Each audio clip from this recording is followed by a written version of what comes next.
the junior high and the senior high. There's quite a bit of room out there to build on to. Yeah, they're gonna have to tear down some buildings, Right. so it'll be a mess for a while. Okay. But I'm Yeah. not as far out as I thought I was. Yeah. So, but we're also about out of room everywhere, like the elementary is, Yeah. that building's not big enough, Yeah. so. And they're gonna go backward with that one, I guess. They'll Go add- toward the parking lot, go Yeah, backward. they'll have to add, they're gonna add some extra classrooms and. How are you? So- Because they can't go forward. No, they'll have to go They'll have to go backward back, yeah. toward your playground. Yeah, it'll be nice when it's all done, It will be. but it's just gonna take a while. Have you heard yet whether? Alex, is the Pinto closing? Well, I just read it. No, really? I Thank didn't you. see that. In 2 weeks. We'll be closing our doors forever. Oh my goodness. This has been the hardest, most beautiful, most humbling experience. Yeah. Oh no. I was just in there yesterday. Yeah, I hate that. What's closing? The Pinto coffee shop. downtown. Mm-hmm. Yeah, I just, Yeah, probably not. I know they struggled it. I know they did. And they're already closed on Tuesdays, I think, so. Yeah. That's the one Mm-mm. rather than order to stop.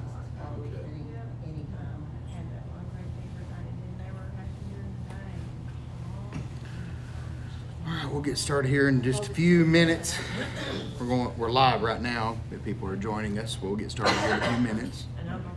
Well, Let me plug in this. This will I'm make a big not as far difference. behind as I thought I was, Alex.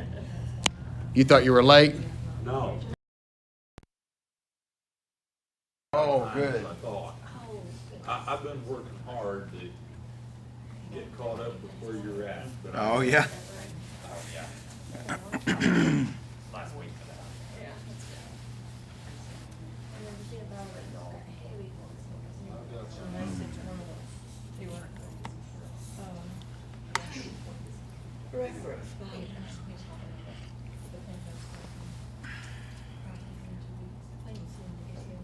Yeah, I just read it on Facebook. They said in 2 weeks we're closing. Wow, that's They just remodeled it. Yeah, they were so busy every Yeah. time I went in there. I felt like it was Yeah. doing good, but I guess. Yeah. And they may just be tired of it too. I don't know. I know, it's always. Yeah, I know. We may not have the whole story either. that's true.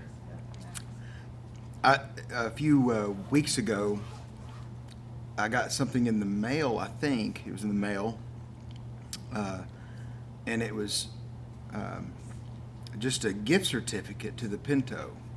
I don't, just somebody was being good to me. I don't know. Nobody signed anything or anything like that, and it was $50 to the $50.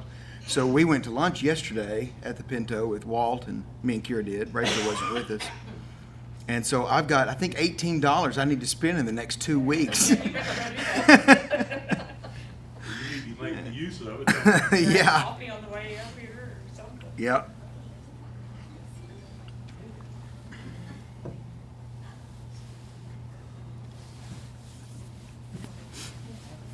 That's been a good spot. That the Pinto opened, they said it's been 5 years. The Pinto opened pretty much the week that I moved here. That and the Melba both had their grand opening the week that we moved here. So we just kind of share a birthday with them, I guess. But the Pinto's been a place that I've gone, and sometimes I'll go by myself, in the mornings after I drop the kids off for school, and just sit, drink coffee, and visit with people. It's amazing to be able to run into people that you know, and then meet new friends that you've never, been able to visit with before. And that's just been a great thing. So I really hate that because I don't know. I mean, Morningside is a place you can go sit and drink coffee, But I think I've been in Morningside maybe twice. I don't know why. Pinto's closer. The Pinto was on my way. It was just easier. Yeah. So it'll be all right. Well, somebody could buy that and just open up another coffee shop. It's ready to go. Good grief. And it's a staple. Everybody knows where to go and what to do. I'm hoping somebody will do that for Elizabeth's too. Oh, I know. Well, I think Biggs is moving into Elizabeth's place. They're moving theirs, which somebody could go into Biggs, you know. That's another place that we go to often enough. That'd be nice, still being a bigger business. You know, and I was sad, you know, a few months back, Italian Grill closed down. Oh, I know. And that hurt my feelings too. That was the first restaurant. We like food. I don't know if anybody knows this or not, but we like food. That was the first restaurant we ever ate when we came to Batesville. On the weekend that we came to just talk with the elders, we ate that. I think that night at the Italian Grill. Steve Norris told us you should go try out the Italian Grill, so we did. And a lot of times when someone comes in from out of town and they want something nice but not a steak, we're like, let's go to the Italian Grill. To us, that was nice. So now it's like, Yeah. Now I don't know what to do. I just cook them a meal at home, you know, which can be nice. Anyway. That Italian Grill. While we were still in Paragould, there was a bus up here in this area that I come to look at, and I brought one of the men that helped me with the buses, and the Italian Grill was where we went to eat that day while we were down here looking Yeah. at it. Yeah. I don't think we bought that bus, but Right. down here, but we were down here, and we took him in there Yeah. to eat with us. I'll tell you, you think the Italian Grill is known for its Italian food, but there was many times that we would go in and order a New York strip oh yeah. steak. Woo, that was good too. Really good. All right, well, we'll go ahead and get started. We've been talking about food long enough and restaurants. Let's turn over in our Bibles to the book of Ruth. If you're not already there, that's what this lesson is going to focus on as we're continuing on in our survey of Joshua, Judges, and Ruth. We come to the final book of our lessons for this quarter.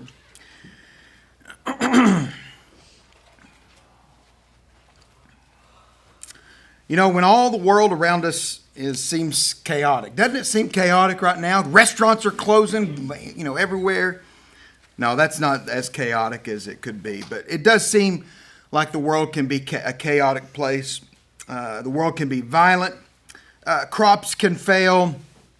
You know, people go through economic turmoil. You know, sometimes your whole family's got to move. Maybe even move to a foreign place that you're not used to. I think about the Reinhardts that just, you know, moved to Cincinnati or right there near. Yeah. You know, that's a culture shock. It really is, I think. I know if I was to move to that area, that would be a culture shock for me. It was for them. Was it? Yeah. See, so you think about those kinds of things, moving off, you know, when all kinds of different chaotic things can happen in our life. Maybe close family members suffer with sickness or even premature death. One of the questions that comes into our minds is, how can one believe in God?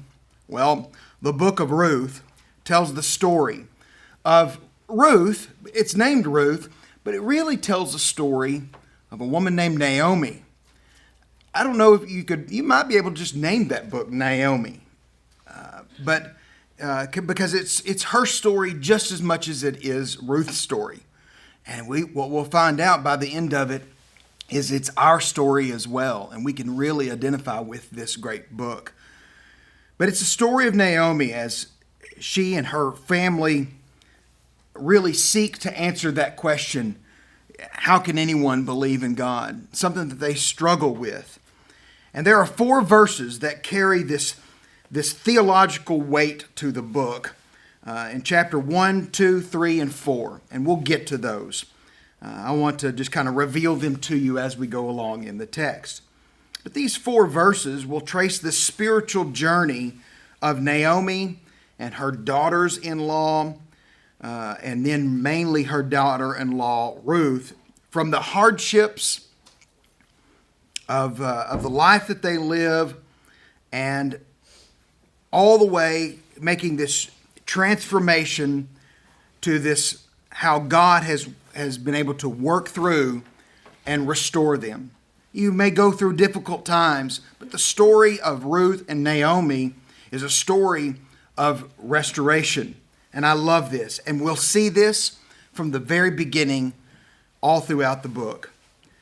And what we need to know about the woman Ruth is that this story takes place during the period of the judges. Look at verse 1. It actually says, "Now it came about in the days when the judges governed that there was a famine in the land." So it's taking place right here. That's why we've included it. That's why we've said, this is a book that covers all aspects of them being in the land, finally coming into the land. So we've studied Joshua, we've studied Judges, and then we get into the book of Ruth, and it's taking place right there in the middle of all of this. So the story of Ruth takes place right there, and really it's the story of King David's great-grandmother. Okay, so it's King David's great-grandmother, and that's who Ruth is. And that's the end of the book. Actually, just go ahead. Turn over to the last verse of the book of Ruth. Look what it says right here. We have a genealogy.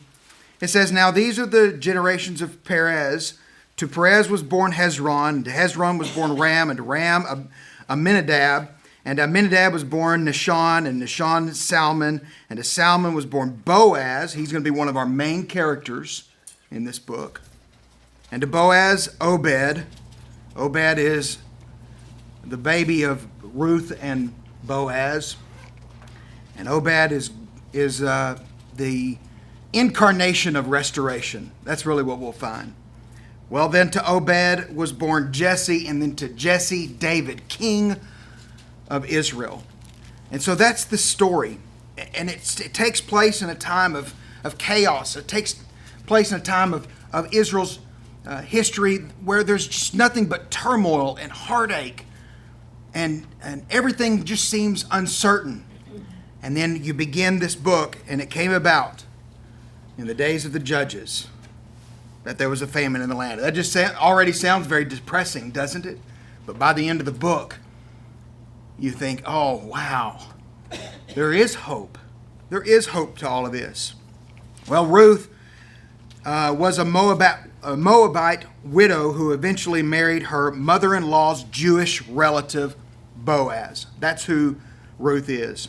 And like I said, the closing of the book of Ruth describes this birth of Obed, and it's King David's grandfather and the lineage that connects him to David. Well, Ruth is obviously written to explain how David happened to be the descendant of a Moabite woman, and that's part of it. And it includes that genealogy at the very end of it. And there's a lot of similarities to this. If we go over to the book of Matthew, you can find this genealogy of Jesus. And right there in the middle of it is Ruth, who's mentioned. Look over at Matthew chapter 1, 1 through 6. A lot of times we read these genealogies and we think, gosh, it's so boring to read these names. And maybe you're not like that. Maybe you enjoy that kind of thing.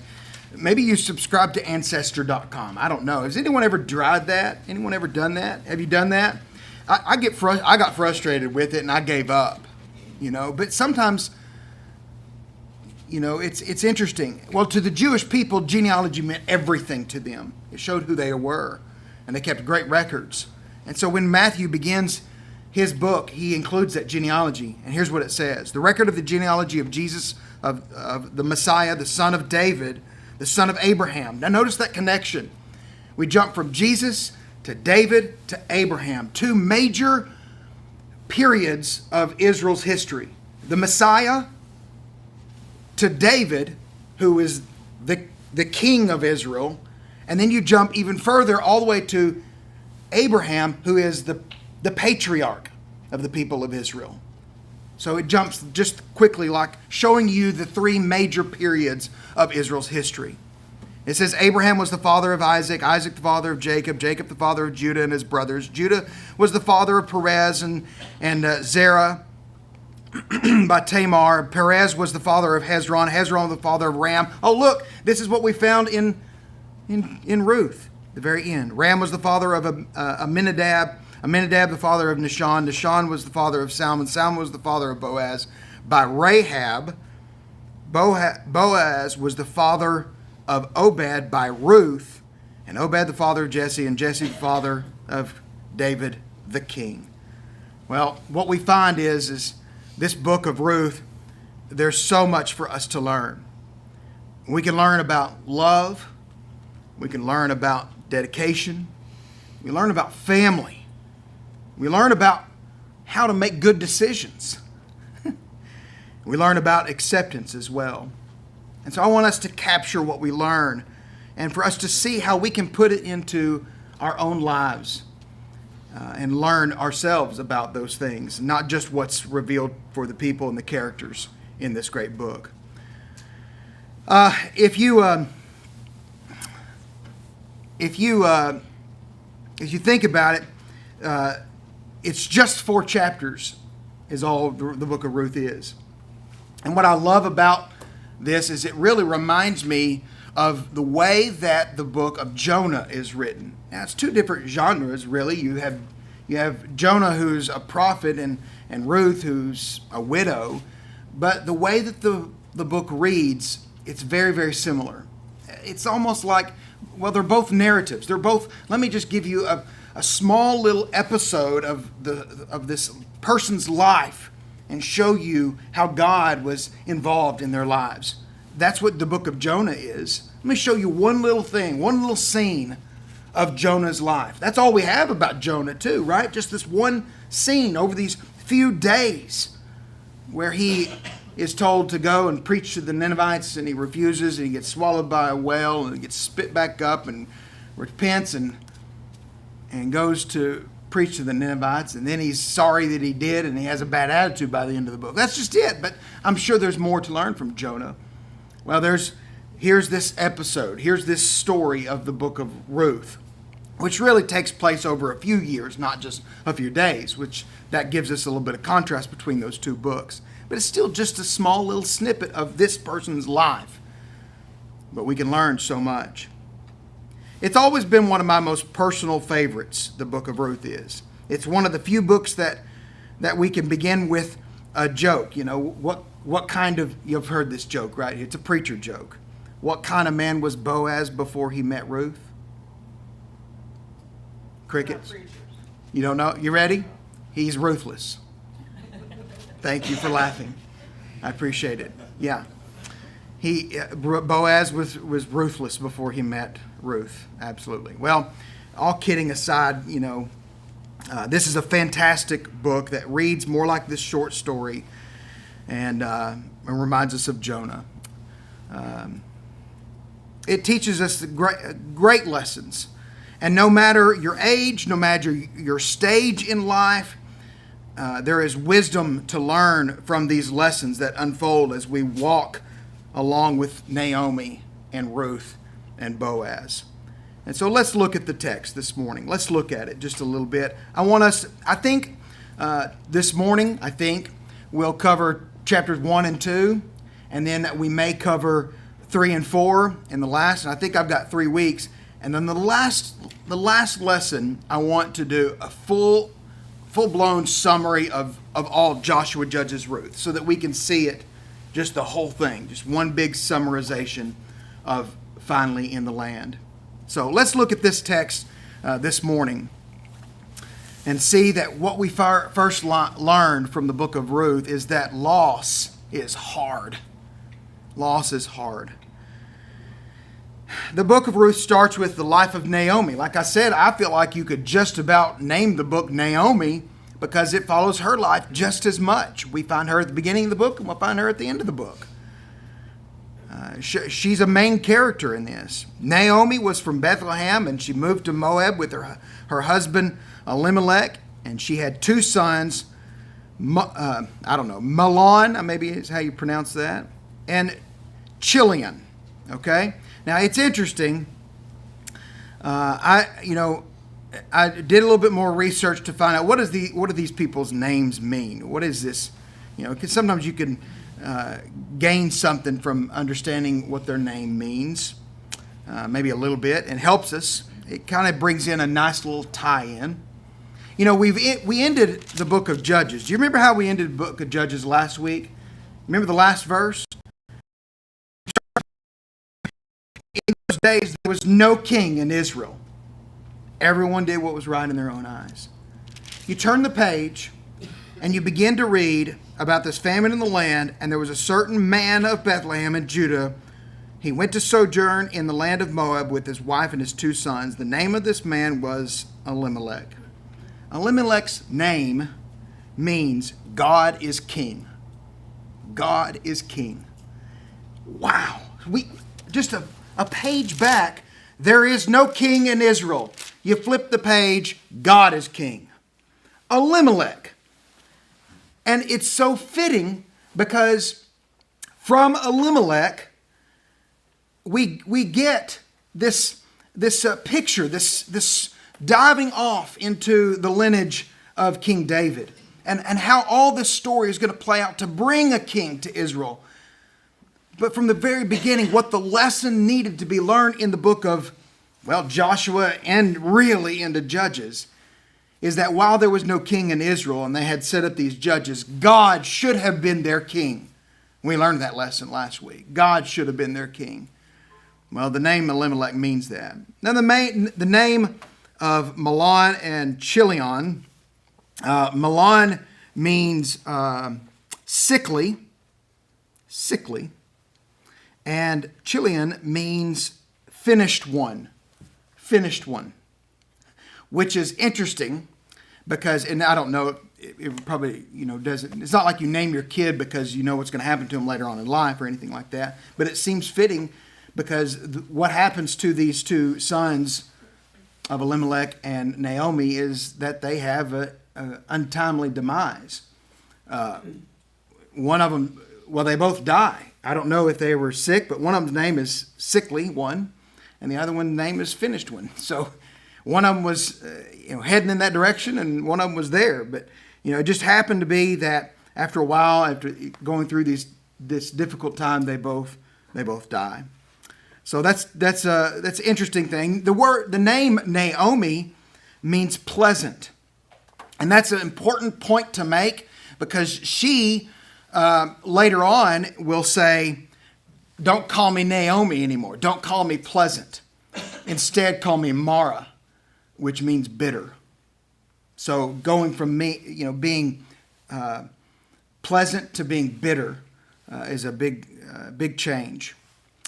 So it's difficult on them. Naomi later on, is going to lose her husband in just the first few verses. Lost her husband, and she was left with her 2 sons. And her 2 sons found wives, Ruth and Orpah. But then 10 years later, both sons die as well. Well, that's verses 1 through 5.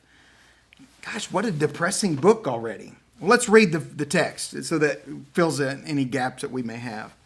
It says, "Now it came about in the days when the judges governed that there was a famine in the land, and a certain man of Bethlehem in Judah went to sojourn in the land of Moab with his wife and his 2 sons. The name of the man was Elimelech, and the name of his wife Naomi, and the names of his 2 sons were Mahlon and Chilion, Ephrathites of Bethlehem in Judah." And that's an important point to make because King David is born in Bethlehem, and so was Jesus. Jesus born in Bethlehem.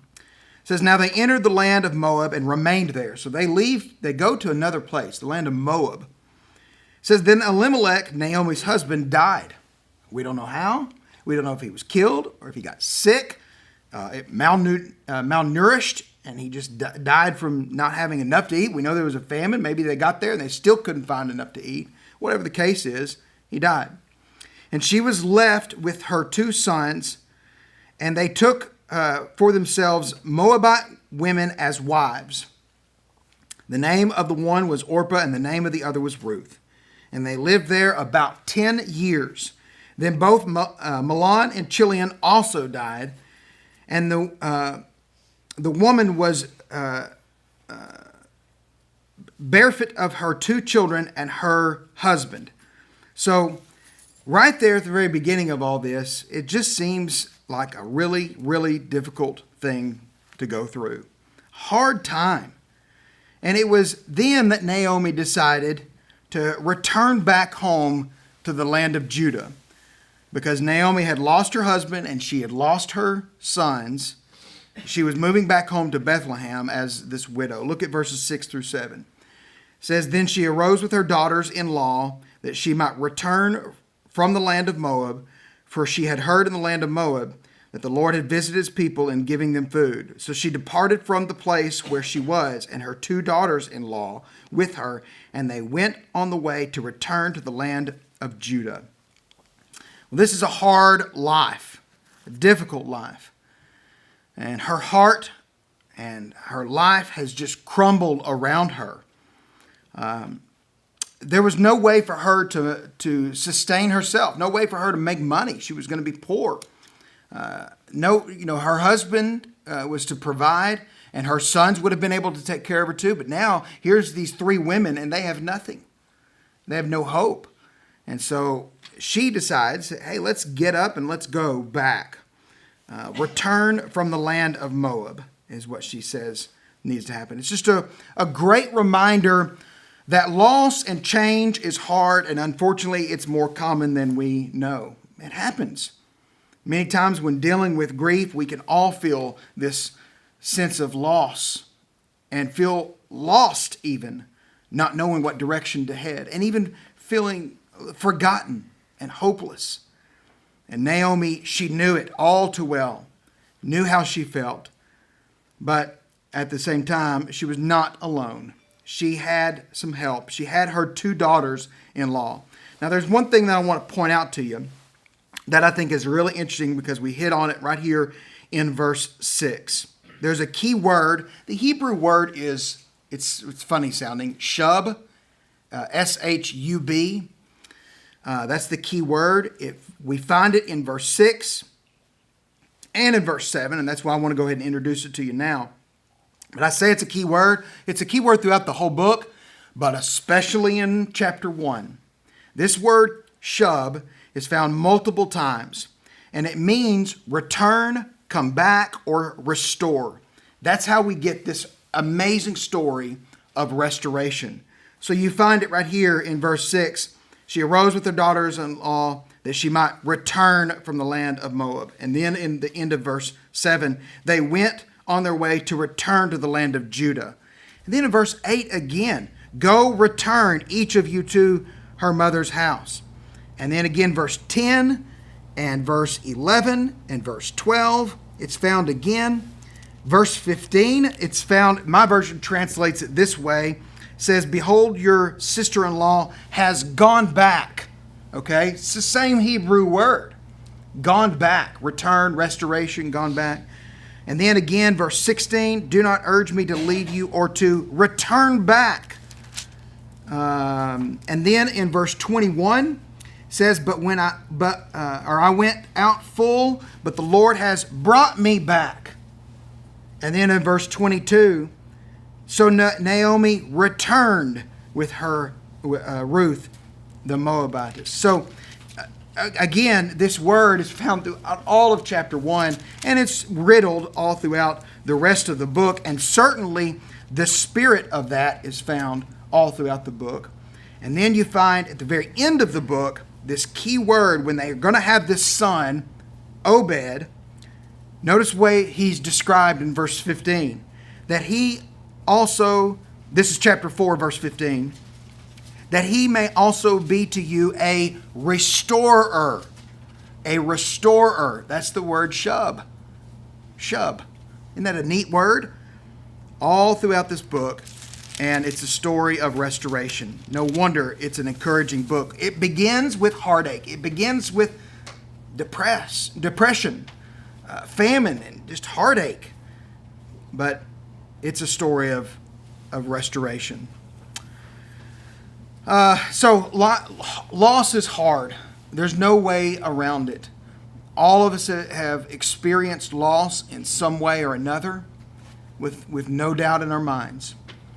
From family members that pass away too early, to people that get bad diagnosis, or I say bad, but negative diagnosis with medically. Just difficulty that can happen in our lives Loss is a hard thing. But that doesn't mean that it's the worst thing. There's still hope for us. Any questions or comments before we move on to the rest of this chapter? Despite the fact we can have faith, for myself, I remember a time when I lost my dad earlier in life than I expected. He was younger than I thought, kind of unexpectedly with an illness. Sure.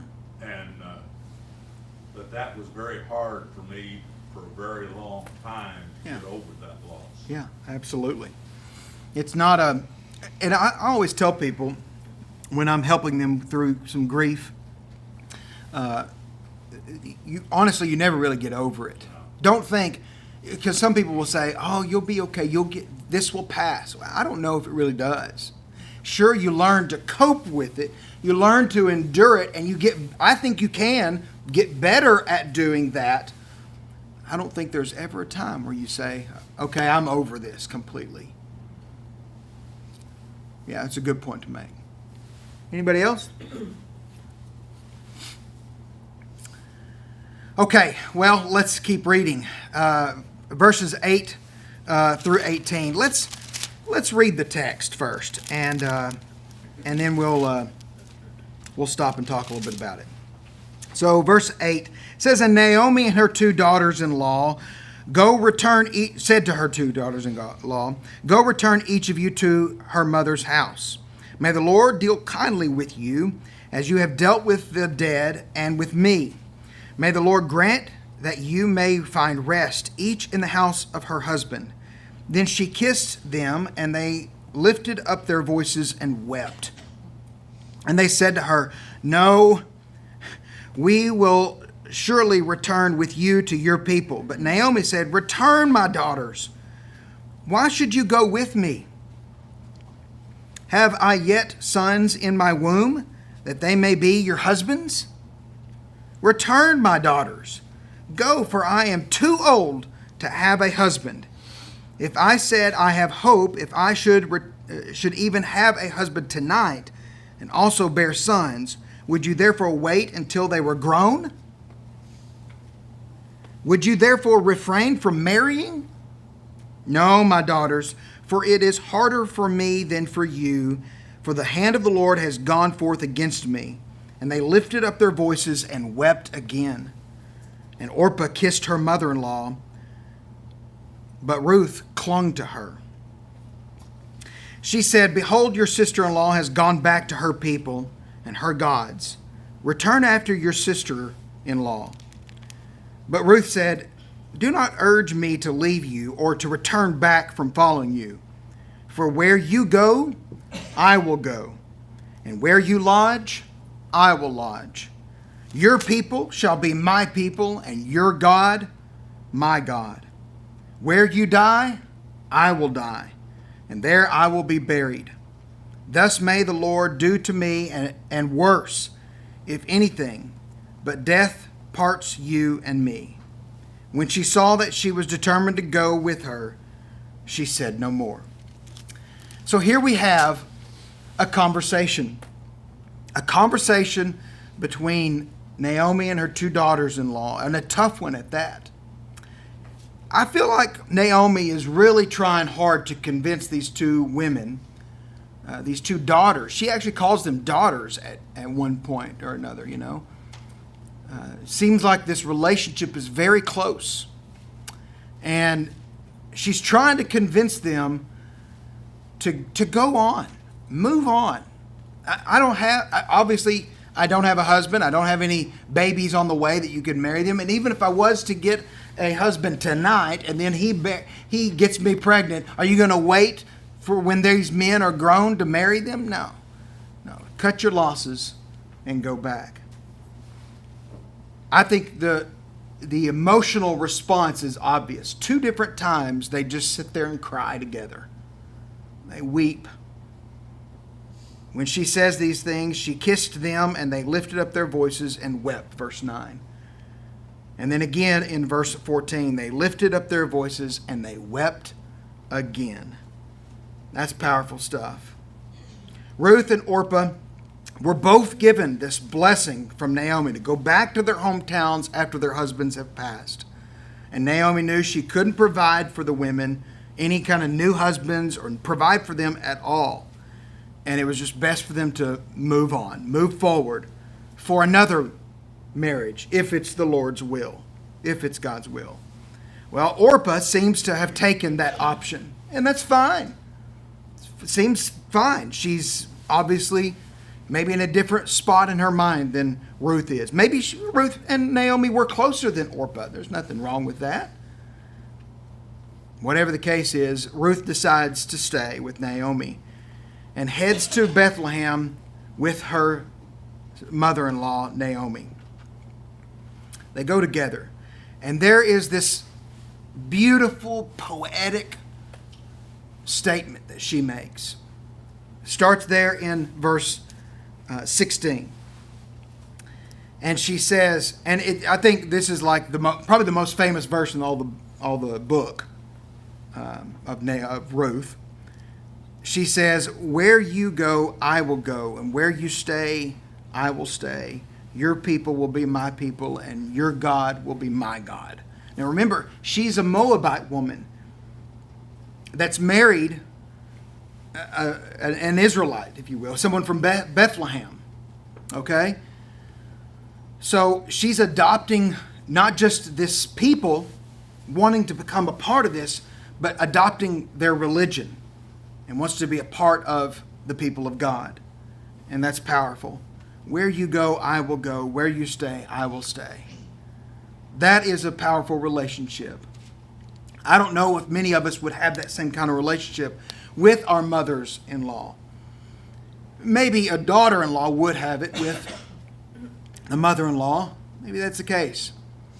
Before too long, you find that families can be so intertwined that it doesn't matter if you're blood kin or not. You're just family.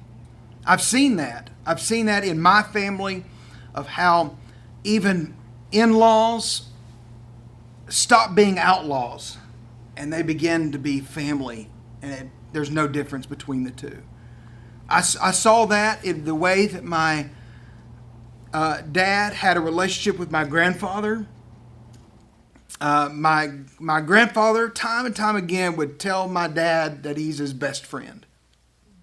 Oh man, it just breaks my heart, to see that kind of relationship.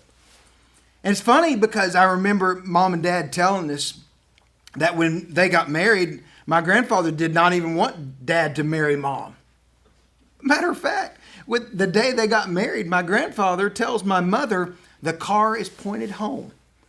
And this is like walk this thing off, get in the car. He even said, "I'll send you to Harding University, get you started in college. We could just turn this whole thing off." And then I know the relationship that my dad had with my grandfather by the end of my grandfather's life, that they were best friends. That's powerful stuff. It doesn't matter about in-laws or outlaws. Before too long, you can just be family. That's what I want. The other day, I didn't tell you this. We were talking to Miss Woodward. I'm talking to Kelsey now. Kelsey's in here, my sister-in-law. Miss Woodward, which was, I think, Rachel's third grade teacher. We stopped in on our way out after seeing you. And she mentioned you're my sister-in-law. And she said, "Oh, y'all all just look alike." She says, I know y'all are all, I know she's your sister-in-law, but it just looks like y'all fit together. I love that. We have a good relationship. It can be better, like any relationship. But I want to have the relationship like Naomi and Ruth. That's what I want with my in-laws. I love my in-laws. I love Kira's parents so much. My life has changed because of them. That's the kind of emotion that we find right here in the book of Ruth. That's powerful stuff. Where you go, I will go. Your people will be my people. Your God is my God. Oh, that's beautiful. Oh, okay. Now, let me get a drink of coffee, my liquid Prozac. As we keep reading, and we find this great statement that she makes, we find how important it is to make choices. How many times have we made choices to be in a place that we think, oh man, this is going to give me what I want? Okay, so if I can just move here, or if I can just take this job, or if I can just have this, well then I'm going to be satisfied. I'm going to be happy. And sometimes that changes. That's what we find with Naomi and her family. They thought, okay, listen, the famine is hitting us hard. We gotta up and move. We gotta go somewhere else. If we're gonna survive, if we're gonna be happy, if we're gonna thrive, we're gonna have to go somewhere else. We think, okay, now it's gonna be perfect.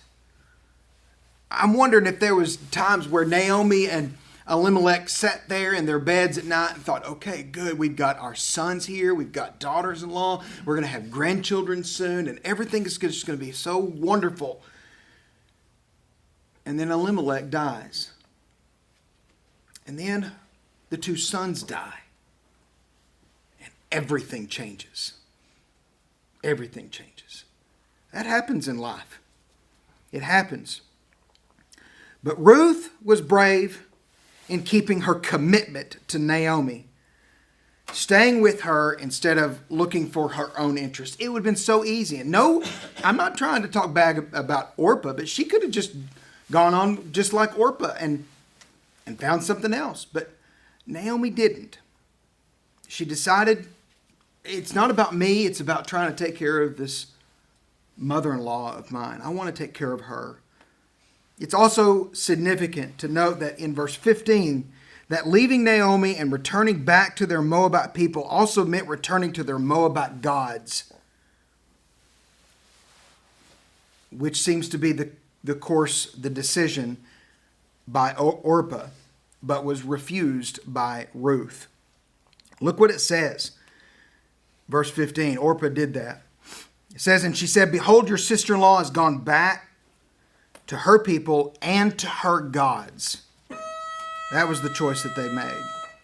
Well, Ruth didn't choose that.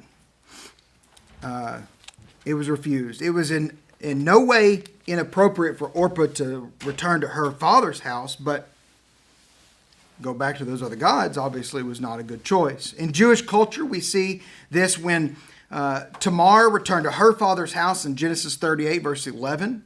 And we see similar stipulations with regard to the priest's daughters in Leviticus 22. So that idea of when things happen, just going back to where you belong, that's part of it. But Naomi's statement in verse 11 is based upon what is called the Levirate law that's found in Deuteronomy 25. And that law stipulates that another of Naomi's sons should marry these widows. But no more sons were available. And this made Naomi feel inadequate, and she was bitter. All right, I don't want to get into this next one. We'll stop right there if that's okay with everybody. We'll talk about sometimes we just feel bitter. And we'll look at chapters 1, and I'll probably finish chapter 2 next week, and just go from there. The next 2 weeks, I'm just going to teach it, just keep going, until we'll finish it. And then I want to cap it all off by the end of it. All right? So we'll pick up verse 19 next week. Thank you very much.